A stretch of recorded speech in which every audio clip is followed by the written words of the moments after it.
This video is about an important topic that all of us need to probably address at one time or another, especially during our healing journey. And the topic is about triggers, the things that trigger us in our lives. You know, with all of us, there's things that are going to trigger us, and those things that are going to trigger us are they're going to be based upon past things that have been hurts or disappointments or things somewhere within that framework or in alignment with that. My thought is, I was thinking about this topic earlier today because I was leaving the gym. And I was thinking about, based upon the fields that I'm in, I've been in the construction field and real estate for a number of years. And also I do like kickboxing and different other things, like I lift and do certain things. And what I find is that whenever I get injuries, any kind of substantial injury, and it could be even something that's not substantial, like I had tendonitis at one point in my elbows from all of the punching and all of the jabs and all of the stuff like that. And what I find is that whenever I'm going through the process of healing or thinking that part is healed, whatever that part or that piece of my body is healed, if I go back and I try to do the exercise or even another exercise where I'm using that same part of my body, if the muscle is not healed or tendon or whatever it is not healed, ligament is not healed, I always end up getting pain from that. So I was thinking about today that a lot of times, there's times when we think that we're healed from situations that have happened in our past. And one of the ways that I found to understand or to recognize if in fact I am or aren't healed is that if that topic is brought up, if I get a call about something, if I see something, if something is said about that particular issue, that it doesn't register something in my body where I start feeling anger, I start feeling sad, I start feeling offended or hurt or disappointed or mad. Because all of those emotions that we're feeling inside of our body is letting us know that in fact that we are truly not healed from whatever this situation is. And the thing that I've done within the last couple of days is that when I feel those things, and this is something that I've been really trying to recognize lately because, I'm seeking healing in a certain area of my life as far as my relationships. Because I spent a large part of my life giving and doing for a lot of people around my life. And what I found was that, a lot of the things that I was doing from an unhealthy place.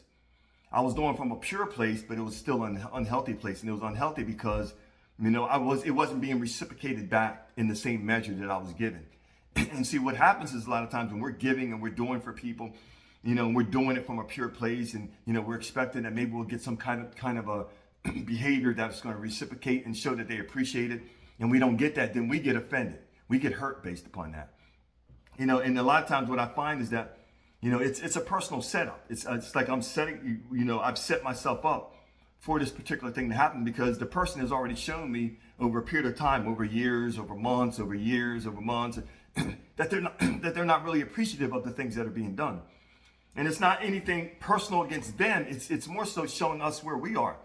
I heard a minister say one time on a video on TikTok, and the minister said that it's not only the taker that's unhealthy, but it's also the giver. And when he said that, it registered in my mind because I never really looked at it from the mindset of the giver was unhealthy too. Because if we're in a place that we're giving to the point that it hurts us, because if you're a real giver, there's times when you've given things and you've done things and it hurt you. Being in business, there's times when I did favors for clients and it hurt me. I took the cost. I ate the cost. I ate the loss. Because I was trying to be a good guy, trying to be a good, person in business, because I was trying to get my foot in the door, trying to get established, all these tries and coulds and woulds and whatever. But the point I'm trying to make to you is that in the process of me giving to somebody else, I was hurting myself. So what it made me do, once I went through my relationship and I started the relationships around me, I started understanding that I was not only doing that in business, but I was doing it in my personal relationships, where I was sacrificing myself like I was Jesus.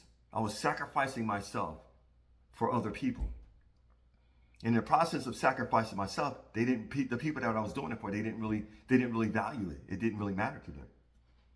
And at some point, we have to wake up and we have to say, okay, what we're doing is not working, because I keep going through these situations. Then I'm hurt. Then I'm offended. Then I'm ticked off. I'm pissed. But what is the part that I'm playing in this? What is the part that I played in this? This is the thing that I had to do.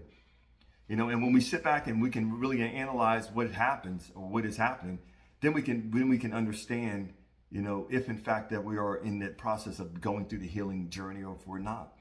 Because it's easy to say, oh, I'm healing, I'm working on my healing, I'm doing the things I need to do. But if you're working on your journey and your healing, and someone can trigger you very easily and to get you to act outside of your character of who you actually are, for you to get all angry, for you to act like somebody that's crazy in public,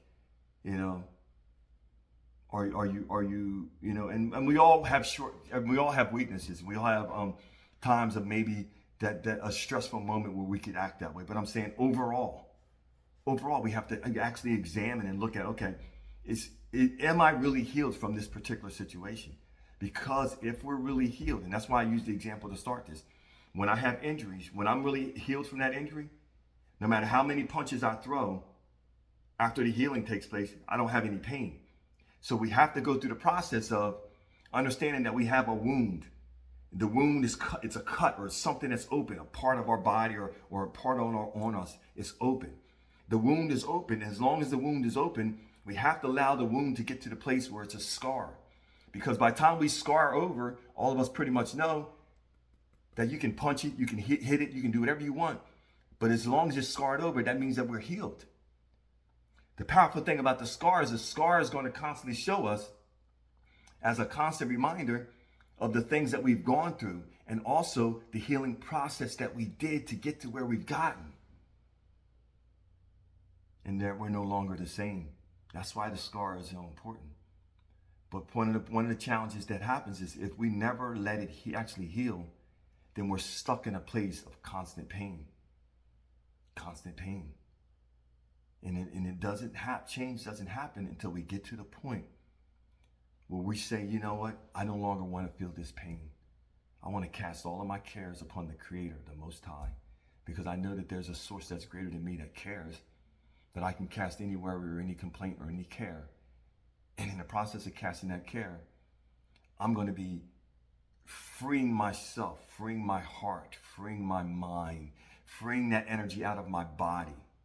Freeing that energy out of my body. Because as long as we're holding on to things, it collects in certain ones of our organs, which in turn will turn into sickness later on down the road.